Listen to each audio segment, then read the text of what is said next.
सी reality रख रही हूँ जहाँ शायद आज हम इसी टॉपिक पे बात करेंगे। 80% पीपल, 80% कपल ऐसे, चाहे वो मैरिज हो फिर या अनमैरिज, लेकिन उनकी लाइफ में सबसे ज़्यादा वो किस चीज़ को फेस कर रहा है, ये बात सभी जानते हुए भी अनजान है। और इसको लेकर हम चुपचाप इन सबको सह रहे हैं। हम एक ऐसे फैमिली बैकग्राउंड, ऐसे सर्कल में फंस जाते हैं जहाँ से हम बाहर नहीं निकल पाते, या कभी हम एक ऐसे रिलेशनशिप में चले जाते हैं जहाँ हम किसी की नहीं सुनते, भले ही हमारे साथ कितना ही बुरा हो क्यों ना हो रहा हो, भले ही हम उस रिलेशनशिप में भले ही खुश ना हो, और आगे जाके इन सब को लेकर हम काफ़ी ज़्यादा रिग्रेट फील करते हैं। मेरे पास ऐसी 2 स्टोरी हैं, मैं उम्मीद करूँगी आपको अच्छी भी लगेंगी और समझ भी आएगी। ज़्यादातर ये सब रीज़न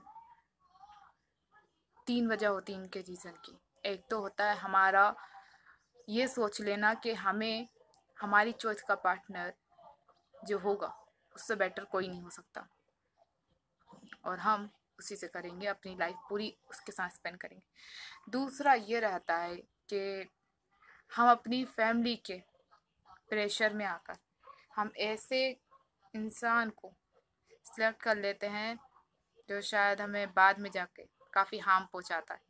काफ़ी ज़्यादा उसे अच्छी पाने के बाद हम बहुत ज़्यादा रिग्रेट फील कर जाते हैं। एंड थर्ड रीज़न हमारा ये होता है कि हमारी लाइफ में हम सबसे बड़ी यही भूल करते हैं कि हमारे ऊपर हम सबको फेस कर रहे होते हैं खामोशी से।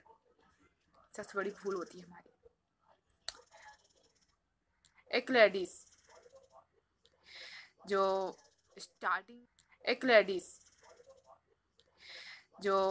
स्टार्टिंग में काफ़ी अच्छी, काफ़ी इनोसेंट, उसने एक ऐसे इंसान से शादी की जो उससे बहुत ज़्यादा प्यार करता था।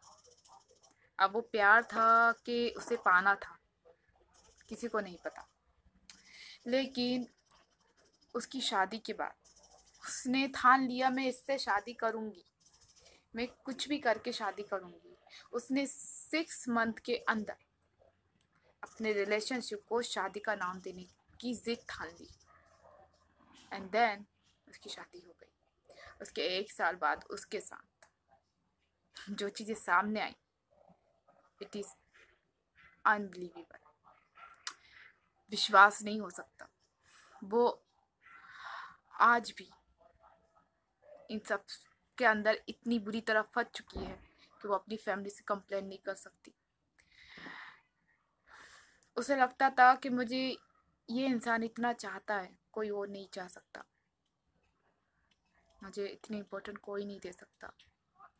लेकिन जब शादी के कुछ टाइम बाद जब उसे पता चला कि इसके ऑलरेडी पहले से अफेयर हैं, ऑलरेडी ये मेरे अलावा सिर्फ मुझी को दबाए रखा है और ये खुद फ्री होकर हर किसी के साथ अफेयर करने के लिए रेडी है, उसका हाल अब ऐसा है कि वो एक घर की नौकरानी है।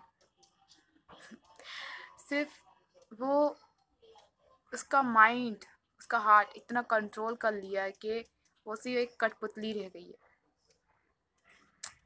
ऐसा गर्ल्स के साथ इकलौता नहीं होता है, बॉयज़ के साथ भी ऐसा हो जाता है।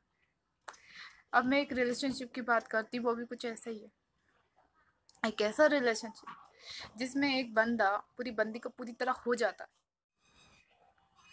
ऐसे रिलेशनशिप जहाँ मैरिज तो नहीं होती है लेकिन उसे लाइफ में एक लेसन मिल जाता है। उस लड़के ने उस लड़की के ऊपर इतना ज़्यादा ट्रस्ट कर लिया, बहुत ज़्यादा। बाद में उस बंदी ने उस एक ऐसे लड़के को छोड़ दिया जो ऑलरेडी पहले से सिंगल था। एक ऐसे लड़के के साथ रहने लगी जो रिच था, जो काफ़ी ज़्यादा स्मार्ट था, शायद उससे भी ज़्यादा स्मार्ट होगा, और ओवर एज भी। एंड वो उसके साथ रिलेशनशिप बना बैठी। उसे मिला क्या? कुछ टाइम उसके साथ रहना। उस पर्सन ने उसके साथ सिर्फ टाइम स्पेंड किया, ना कि लाइफ टाइम। उसने उस इंसान को खो दिया जो सिर्फ और सिर्फ उसी का था। उसने उस इंसान को पाने के चक्कर में उससे अपनी दूरियां बना ली, और आज वो इंसान उससे इतनी दूर है कि वो लड़की कितनी ही कोशिश कर ले, वो लड़का कभी उसे एक्सेप्ट नहीं करेगा। दोस्तों, सिर्फ मैं यही कहना चाहूँगी कि हमारी लाइफ में हम जो करते हैं वो बड़ी हमारी लाइफ के डिसीजंस होते हैं। हम कभी कभी फैमिली से लड़ जाते हैं अपनी अपने हक के लिए, अपने राइट्स के लिए।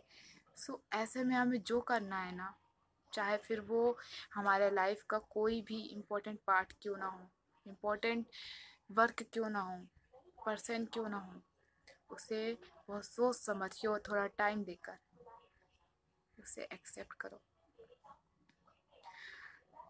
लाइफ में जब हर्ट हो जाता है इंसान, जब टूट जाता है, तो बहुत टाइम लग जाता है इन सब को सही करने में। मैं उम्मीद करती हूँ आपको मेरी बात समझ आई होगी, आपको ये वीडियो पसंद आई होगी। अगर मैंने कुछ गलत शब्द कहे हो तो प्लीज़ मुझे माफ़ कीजिएगा, एंड प्लीज़ हमें सपोर्ट कीजिए, हमारे चैनल को सपोर्ट कीजिए, एंड प्लीज़ वीडियो को पूरा देखिएगा please, and follow to my Instagram. धन्यवाद।